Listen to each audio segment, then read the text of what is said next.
옛날 아주 먼 나라 이집트에 한 민족이 살고 있었어요. 그들은 이스라엘 사람들이라고 불렸죠. 원래는 좋은 땅에서 살았지만 여러 가지 사정으로 이집트로 이사 오게 되었어요. 처음엔 괜찮았지만 시간이 지나자 이집트 세왕 파라오는 이스라엘 사람들이 너무 많아지는 것이 걱정됐어요. 이러다 우리보다 숫자가 더 많아지는 거 아니야. 큰일이다. 그래서 파라오는 힘든 일을 시키고 괴롭혔어요. 벽돌 굽기, 도시 만들기, 아침부터 밤까지 일하고 또 일해야 했죠. 하지만 이스라엘 사람들은 희망을 잃지 않았어요. 그리고 그때 하나님은 조용히 이들을 구하기 위한 놀라운 계획을 준비하고 계셨어요. 그 계획은 바로 한 아기에게서 시작됐답니다. 그 무렵 이스라엘 가정에 귀여운 남자아기가 태어났어요. 엄마와 아빠는 아이를 보는 순간 바로 알았죠. 이 아이는 하나님이 보내준 특별한 아기야. 하지만 문제는요, 파라오였어요. 파라오는 이스라엘의 남자아기를 모두 없애라는 무서운 명령을 내렸거든요. 엄마는 아기를 지키기 위해 3개월 동안 꼭꼭 숨겨 키웠어요. 하지만 더 이상 숨길 수 없게 되자 마지막 용기를 내어 바구니 하나를 만들죠. 갈대를 모아 튼튼하게 엮고 물이 새지 않도록 바닥에 진흙을 바르고 작고 귀여운 배가 완성됐어요. 아가야, 하나님이 너를 지켜주실 거야. 엄마는 조심스레 아기를 바구니에 눕히고 나일강 갈대숲에 살짝 놓아두었어요. 언뜻 보면 그냥 흘러가는 바구니 같지만 사실은 하늘에서 내려온 미션이었죠. 그때 마침 이집트 왕의 딸이 목욕하러 강가로 왔어요. 그리고 바구니에서 나는 아주 작은 울음소리를 들었죠. 어머나, 아기잖아. 공주는 아기를 보자마자 마음이 움직였어요. 얼굴은 뽀얗고 예쁘고 울음소리는 어찌나 귀여운지 공주는 결심했죠. 이 아이 내가 키울 거야. 바로 그 아기가 누구냐면 바로 모세였어요. 모세는 이집트 왕궁에서 멋진 왕자처럼 자라기 시작했어요. 좋은 음식, 좋은 교육, 좋은 옷, 친구들도 많았죠. 하지만 모세의 마음 한켠엔 늘 궁금증이 있었어요. 나는 왜 이집트 사람이 아닌 것 같지? 왜 저 밖에서 이스라엘 사람들은 고생만 하지? 그러던 어느 날 모세는 이집트 사람이 이스라엘 사람을 때리는 모습을 보았어요. 왜 저렇게 괴롭히는 거지? 가슴에서는 뜨거운 분노가 치솟았어요. 그런데 사건이 걷잡을 수 없이 커졌죠. 모세는 억울하게 맞던 사람을 돕다가 그만 이집트 사람 죽게 했고 큰 문제가 생기고 말았어요. 이 일로 파라오는 몹시 화가 났고 모세는 급하게 이집트를 떠나야만 했습니다. 모세는 뜨겁고 끝이 보이지 않는 광야로 도망쳤어요. 친구도 없고 집도 없고 왕궁에서 누리던 화려한 삶은 모두 사라졌죠. 하지만 모세는 포기하지 않았어요. 광야에서 우물을 지키던 여자들을 도와주기도 하고 양떼를 돌보며 새로운 가족을 만나기도 했어요. 그곳에서 그는 온유한 책임감 그리고 자신을 낮추는 마음을 배우게 되죠. 그리고 세월은 조용히 흘러 어느새 모세는 40살 어른 중에 어른이 되었습니다. 그는 아직 몰랐어요. 하나님이 준비한 더 큰 계획이 곧 펼쳐질 것이라는 것을요. 모세는 강물 위를 떠다니던 작은 아기였지만 하나님은 그 아기를 지켜주셨고 세상 아무도 몰랐던 특별한 목적을 위해 자라게 하셨어요. 때로는 위험한 순간이 있었지만 때로는 외로웠지만 그 모든 여정이 모세를 단단한 사람으로 만들었어요. 이제 광야에서의 생활을 마친 모세는 하나님이 준비하신 새로운 이야기를 향해 나아가게 됩니다. 다음 시간에는 광야에서 양을 치던 모세가 불타는데 타지 않는 신비한 나무를 만나게 됩니다. 그리고 그곳에서 하나님이 직접 모세에게 말씀하시죠. 모세야, 이스라엘을 구하러 가라. 불타는 떨기나무의 비밀. 모세가 다시 이집트로 돌아갈 결심을 하게 되는 순간, 그리고 본격적으로 시작되는 출애굽 대작전. 다음 편, 모세와 불타는 떨기나무 놓치지 마세요.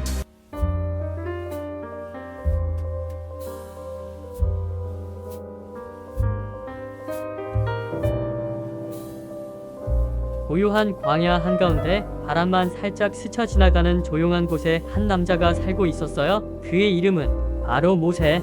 모세는 한때 애굽 왕궁에서 자랐지만 지금은 양을 돌보며 조용히 살아가는 목자였어요. 오늘도 양들이 잘 있나? 모세는 양들에게 말을 걸며 평범한 하루를 보내고 있었죠. 그런데 그날 이상한 일이 벌어졌어요. 모세가 지나던 언덕에서 뭔가 번쩍 저기 불이. 모세가 눈을 비비고 다시 보니 떨기나무가 불타는데 나무는 전혀 타지 않고 그대로인 거예요. 세상에, 나무가 어떻게 안 타고 불만 붙어 있어. 모세가 다가가던 순간 갑자기 모세야, 모세야, 부드럽지만 힘있는 목소리가 들렸어요. 모세는 깜짝 놀라 땅에 털썩 주저앉았죠. 네, 누구시죠? 나는 내 조상들의 하나님이다. 너는 신발을 벗어라. 이곳은 거룩한 땅이다. 모세는 급히 신발을 벗고 얼굴을 두 손으로 가렸어요. 모세야, 애굽에서 내 백성이 고통받고 있구나. 그들을 자유롭게 하기 위해 내가 너를 보낼 것이다. 모세는 크게 흔들린 마음으로 속삭였어요. 저는 말도 서툴고 제가 가면 아무도 믿지 않을 거예요. 그러자 하나님은 따뜻하게 말씀하셨어요. 걱정하지 마라. 내가 너와 함께 할 것이다. 그리고 하나님은 모세에게 기적의 표징을 보여주셨어요. 지팡이를 던지자 뱀으로 변했다가 다시 잡자 지팡이가 되고 손을 품에 넣자 하얀 병이 생겼다가 금세 회복되는 기적까지. 모세는 떨리는 목소리로 말했어요. 하나님, 말씀하신다면 제가 가겠습니다. 하나님은 모세의 형 아론도 함께 보내주셨어요. 모세는 지팡이를 잡고 하나님이 주신 사명을 마음에 새기고 길을 나섰죠. 동생아, 하나님께서 직접 너를 부르셨다니 정말 놀랍구나. 무섭기도 하지만 하나님이 함께 하시니까. 두 형제는 긴 여정을 지나 드디어 애굽에 도착했어요. 높은 궁궐 앞에 서니 옛 기억이 스쳐 지나갔죠. 하지만 이번엔 달랐어요. 그들은 하나님의 대사였으니까요. 모세와 아론은 바로 왕 앞에서 말했어요. 히브리 사람들의 하나님께서 말씀하셨습니다. 그분의 백성을 보내어 광야로 예배하게 하십시오. 바로 왕은 코웃음을 쳤어요. 히히, 누가 너희 말을 믿겠느냐. 그러자 모세는 지팡이를 바닥에 던졌어요. 순간 지팡이가 살아있는 큰 뱀으로 변했어요. 궁궐은 순식간에 술렁거렸죠. 하지만 바로는 마음을 굳게 닫고 말했어요. 절대 안 돼. 히브리 사람들은 내 일꾼들이다. 바로의 대답은 단호했어요. 하나님이 보내신 경고를 듣지 않았던 거죠. 바로가 완강히 거절하자 하나님은 모세에게 다시 말씀하셨어요. 애굽에 고통을 주어라. 내가 누구인지 알게 될 것이다. 그래서 모세는 나일강에 지팡이를 뻗었어요. 그러자 푸른 강물이 온통 붉은 피로 변했어요. 물고기들은 죽고 강은 썩은 냄새가 풍기기 시작했죠. 하지만 바로는 여전히 마음을 열지 않았어요. 별것도 아니군. 이렇게 하나님의 재앙은 이제 막 시작되는 참이었어요. 모세는 불타는 딸기나무에서 시작된 하나님의 부르심을 따라 이제 애굽을 향한 큰 싸움을 시작했어요. 하나님은 모세와 함께 하시고 모세는 하나님의 계획을 한 걸음씩 이루어가고 있었죠. 그리고 이제 애굽에는 앞으로 더 놀라운 일들이 펼쳐지려고 해요. 다음 편 애굽을 뒤흔드는 10가지 재앙, 개구리, 메뚜기, 그리고 마지막 재앙까지 모세와 바로의 숨막히는 대결이 펼쳐집니다. 계속 기대해주세요.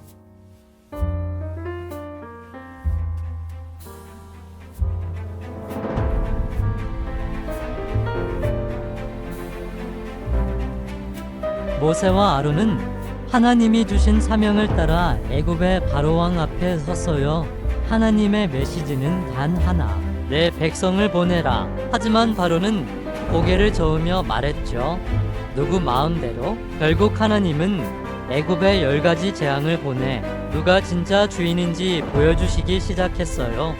아론이 지팡이를 들어 강물을 치는 순간 애굽의 모든 물이 피로 변해버렸어요.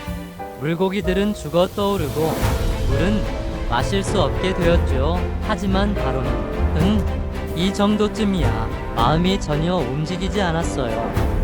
이번엔 개구리 떼가 애굽 전역으로 올라왔어요. 지판, 침대, 심지어 요리 냄비 속까지. 바로는 참다 못해 말했죠. 제발 이 개구리들 좀 없애줘.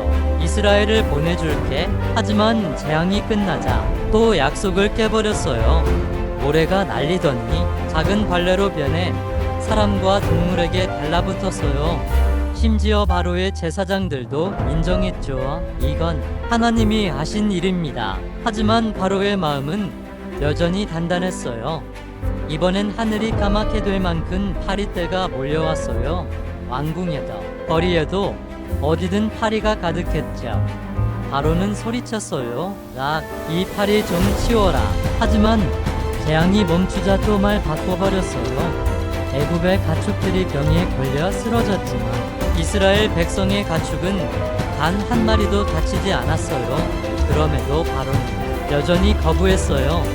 모세가 하늘로 재를 뿌리자 애굽 사람들과 짐승들에게 고통스러운 종기가 생겼어요.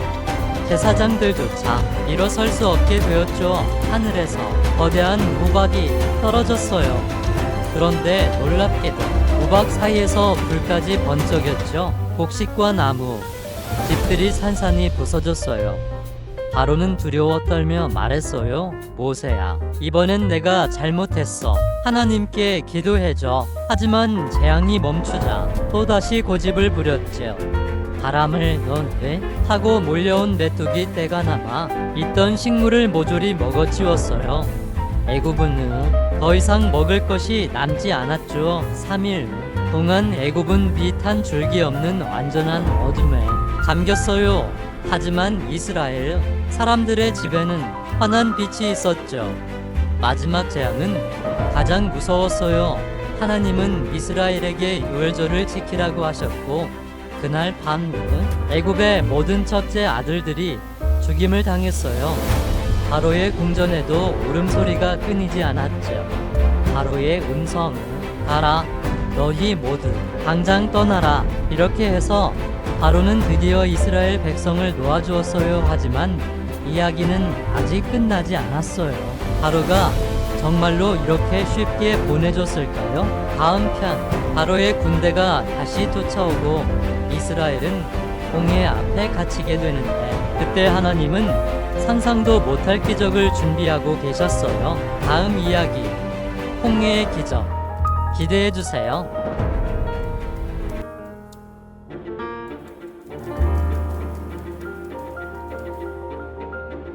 이스라엘 백성은 드디어 애굽을 떠났습니다. 400년 동안의 노예 생활, 채찍과 눈물, 억눌린 한숨을 뒤로하고 자유를 향해 발걸음을 옮겼지요. 앞에는 광야, 뒤에는 애굽. 미래는 알 수 없었지만 적어도 이제는 떠났다는 사실 하나만으로도 사람들의 가슴은 벅차올랐습니다. 그러나 사람의 마음은 쉽게 바뀝니다. 애굽의 왕 바로는 비어버린 노역장과 조용해진 도시를 바라보다가 이렇게 말합니다.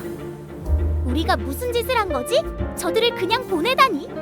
분노와 후회가 뒤섞인 바로는 전차와 군사를 모아 이스라엘을 다시 쫓아가기 시작합니다. 어느새 이스라엘 앞에 펼쳐진 것을 끝없이 출렁이는 홍해였습니다. 도망칠 길은 없고 배도 없고 다리도 없었습니다. 그때 뒤에서 들려오는 소리, 전차의 굉음, 말발굽이 땅을 울리는 소리. 사람들은 공포에 질렸습니다. 아이들은 울고 어른들은 서로를 붙잡았습니다. 그리고 마침내 이런 말들이 터져나옵니다. 모세야, 우리를 애굽에서 죽이려고 여기까지 데려온 거야. 차라리 애굽에서 종으로 살았으면 좋았을걸. 자유를 향해 나아가던 발걸음은 두려움 앞에서 멈춰섭니다. 하지만 그 순간 모세는 도망치지 않았습니다. 그는 바다를 바라보고 사람들을 바라보고 그리고 하늘을 바라봅니다. 모세는 말합니다. 두려워하지 마십시오. 오늘 하나님께서 행하실 일을 똑똑히 보게 될 것입니다. 사람들의 눈에는 여전히 바다와 군대밖에 보이지 않았지만 모세의 눈에는 보이지 않는 하나님의 길이 보이고 있었습니다. 그리고 하나님은 말씀하십니다. 지팡이를 들어 바다 위로 내밀어라. 모세가 지팡이를 들어 홍해를 향해 내미는 순간 강한 동풍이 밤새도록 불어옵니다. 물결이 흔들리고 바다는 요동치기 시작합니다. 그리고 믿을 수 없는 일이 일어납니다. 바다가 갈라집니다. 물이 좌우로 벽처럼 서고 그 가운데로 마른 땅이 드러납니다. 사람들은 숨을 멈춥니다. 아이들은 눈을 크게 뜨고 어른들은 떨리는 발로 한 걸음 또 한 걸음을 내딛습니다. 이것은 단순한 탈출이 아닙니다. 이것은 믿음의 통과였습니다. 이스라엘 백성은 홍해 한가운데를 걷습니다. 물벽은 여전히 그 자리에 서 있고 바람은 길을 열어줍니다. 두려움은 아직 남아있었지만 발 아래의 땅은 분명히 마른 땅이었습니다. 그들은 깨닫기 시작합니다. 하나님은 우리가 생각한 것보다 훨씬 크신 분이구나. 뒤에서는 애국 군대도 바닷속으로 따라 들어옵니다. 그러나 같은 길이라도 같은 결과는 아니었습니다. 이스라엘이 바다를 모두 건넌 후 모세는 다시 지팡이를 듭니다. 그리고 바다를 향해 내밉니다. 그 순간 물벽이 무너지듯 바다는 원래 모습으로 돌아옵니다. 전차는 뒤집히고 군사들은 물속으로 사라집니다. 강했던 애굽, 두려움의 대상이었던 바로의 군대는 더 이상 위협이 되지 못합니다. 바닷가에 남은 것은 침묵과 자유였습니다. 사람들은 서로를 바라봅니다. 그리고 깨닫습니다. 우리는 살았다. 우리는 자유다. 그 순간 입에서 노래가 터져 나옵니다. 찬양은 계획된 것이 아니었습니다.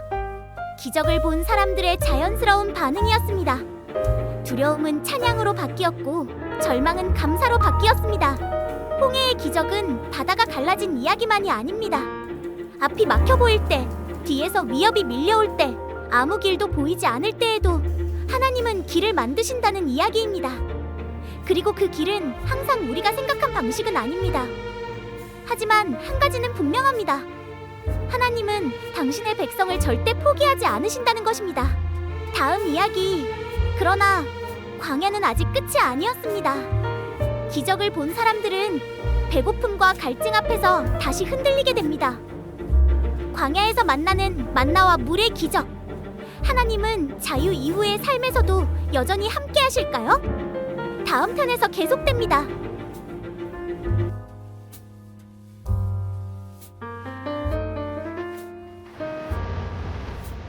홍해를 건너온 이스라엘 사람들은 위를 돌아봤어요. 와, 진짜 바다가 갈라졌어.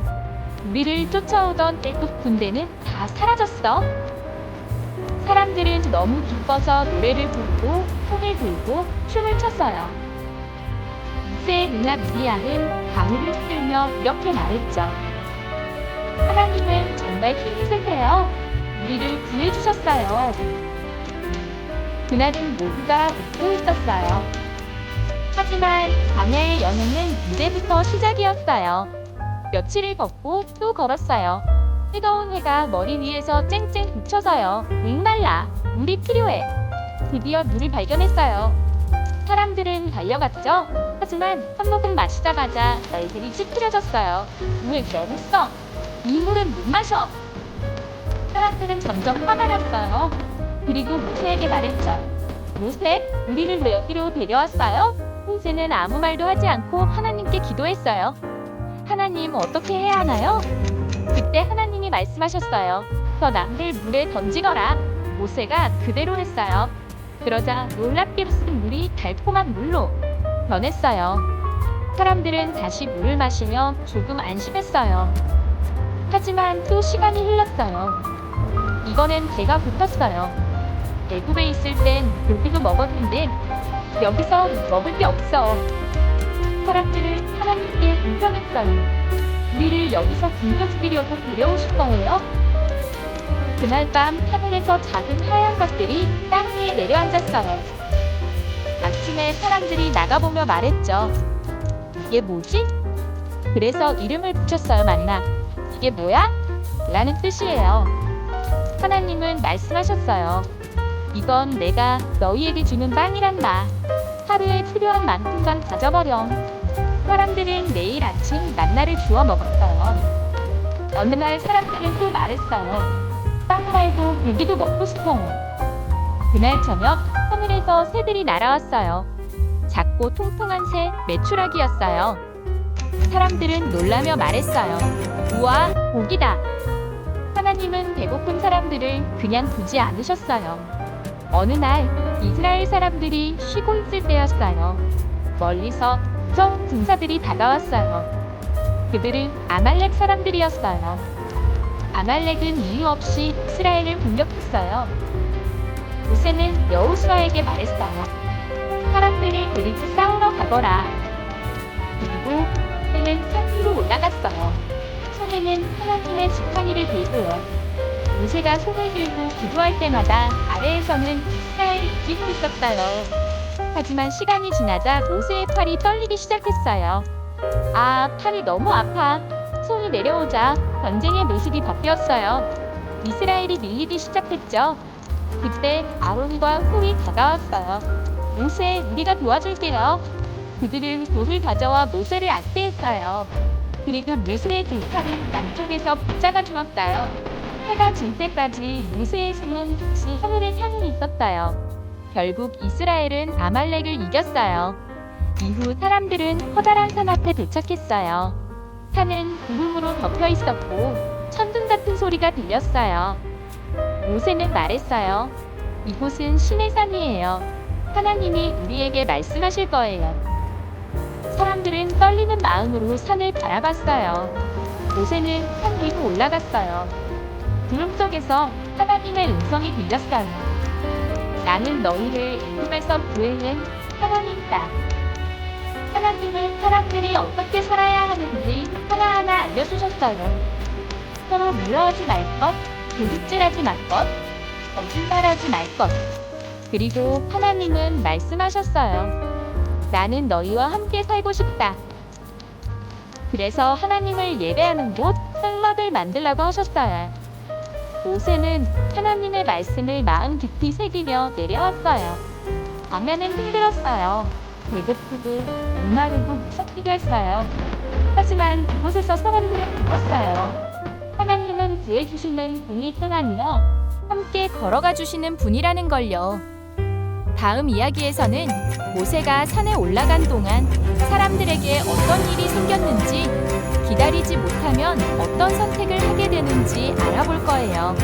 다음 이야기에서 또 만나요.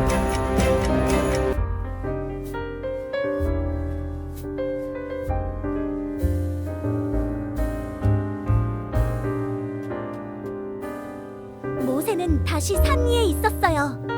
구름이 가득한 신의 산 위에서요. 아주 오래요. 정말 오래요.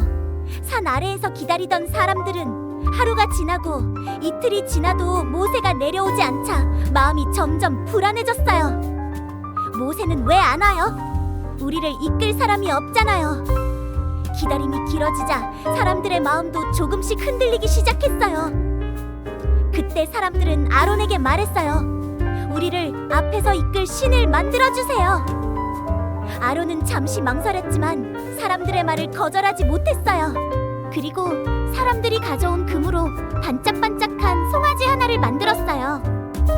사람들은 그 금송아지를 보며 외쳤어요. 이 신이 우리를 애굽에서 데리고 나왔어? 그 순간 하나님께서 그 모습을 모두 보고 계셨어요. 산 위에서 하나님과 함께 있던 모세에게 하나님은 아주 슬픈 목소리로 말씀하셨어요. 내 백성이 나를 잊어버렸구나. 모세는 깜짝 놀라급히 산을 내려오기 시작했어요. 그리고 산 아래에서 본 장면은 모세의 마음을 너무 아프게 했어요. 사람들은 춤을 추고 있었고 금송아지를 신처럼 섬기고 있었어요. 모세는 손에 들고 있던 돌판을 꼭 쥐었어요. 그리고 그 돌판을 땅에 내려놓으며 말했어요. 하나님은 이런 분이 아니야. 그날 사람들은 자신들이 얼마나 쉽게 약속을 잊었는지 조금씩 깨닫기 시작했어요. 하지만 이야기는 여기서 끝이 아니에요. 사람들이 약속을 깨뜨렸을 때 하나님도 떠나셨을까요? 아니에요.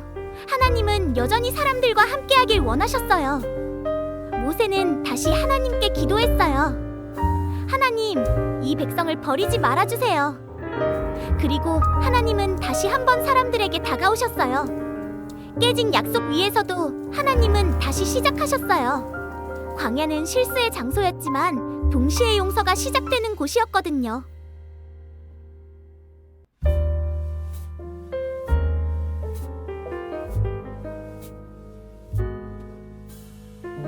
사람들은 조심스럽게 움직이기 시작했어요. 금송아지 사건 이후 모두가 알았거든요. 우리는 아주 중요한 약속을 한번 깨뜨렸어. 그래서 이번에는 아무도 대충 하지 않았어요. 하나님이 말씀하신 성막을 만드는 일, 그건 마음부터 바쳐야 하는 일이었어요. 모세는 사람들 앞에서 말했어요. 하나님께서 우리 가운데 머물 집을 만들자고 하셨어. 사람들은 서로 얼굴을 바라봤어요. 정말로 하나님이 우리랑 같이 계신다고? 모세는 고개를 끄덕였어요. 그래, 광야 한가운데서도. 사람들은 자기가 가진 것을 하나씩 꺼냈어요. 금 귀걸이, 은 팔찌, 고운 실, 튼튼한 나무. 누가 시키지 않았는데도 사람들의 손이 자꾸만 모였어요.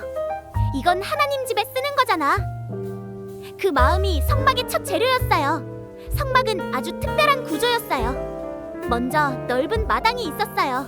누구나 들어올 수 있는 열린 공간이었어요. 그 안에는 큰 제단이 있었어요.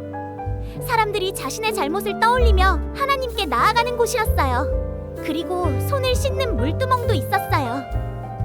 하나님 앞에 갈 땐 마음도 깨끗해야 해. 그걸 기억하게 해주는 곳이었어요. 그 다음에는 성막 본체가 있었어요. 천으로 덮인 하나님의 집이었죠. 안으로 들어가면 먼저 성소가 있었어요. 성소에는 3가지가 있었어요. 왼쪽에는 등잔대, 밤에도 꺼지지 않는 빛. 하나님은 어둠 속에서도 우리와 함께 계셔. 오른쪽에는 진설병상, 12개의 빵이 놓여 있었어요. 하나님은 우리의 매일을 책임지시는 분이야. 그리고 가운데에는 향단. 향기가 하늘로 올라가듯 사람들의 기도도 하나님께 올라갔어요. 성소 안쪽에는 아주 두꺼운 휘장이 있었어요. 그 휘장 뒤에는 지성소. 아무나 들어갈 수 없는 곳. 그 안에는 언약궤가 있었어요. 언약궤 안에는 10계명이 적힌 돌판. 그 위에는 속죄소. 하나님이 임재하시는 자리였어요. 하나님은 보이지 않지만 분명히 여기 계셔. 그걸 알려주는 곳이었어요. 사람들은 하나님이 알려주신 그대로 정확하게 만들었어요. 모세는 하나하나 확인했어요. 이건 맞아. 이건 고쳐야 해. 아무도 귀찮아하지 않았어요. 이번에는 실수하고 싶지 않았거든요. 드디어 모든 것이 완성되던 날, 광야의 공기가 조용해졌어요. 그 순간 구름이 성막 위로 천천히 내려왔어요. 구름은 점점 짙어져 고빛이 가득 찼어요. 하나님의 영광이 성막을 가득 채웠어요. 모세조차 들어갈 수 없었어요. 너무 거룩해서, 너무 분명해서. 사람들은 말없이 서 있었어요. 하나님이 정말로 우리와 함께 계셔. 이제 사람들은 알았어요. 출애굽은 애굽을 나온 이야기만이 아니라는 걸요. 노예에서 자유인이 되는 이야기, 두려움에서 하나님의 백성이 되는 이야기였어요. 광야는 힘들었지만 버려진 곳이 아니었어요. 하나님이 한가운데 계신 곳이었어요. 출애굽기의 마지막 장면은 이렇게 끝나요. 구름이 움직이면 사람들도 움직였고, 구름이 머무르면 사람들도 머물렀어요. 낮에는 구름 기둥, 밤에는 불 기둥. 하나님이 우리 길을 앞에서 인도하고 계셔. 출애굽기는 여기까지예요. 하지만 이건 끝이 아니에요. 다음 이야기, 레위기에서는 하나님과 함께 산다는 건 어떻게 사는 걸까? 성막 안에서 어떻게 예배해야 하는지, 왜 제사가 필요한지, 거룩하다는 건 무슨 뜻인지 하나님이 사람들에게 하나하나 알려주기 시작해요. 하나님 가까이 사는 법, 그 이야기가 이제 시작돼요.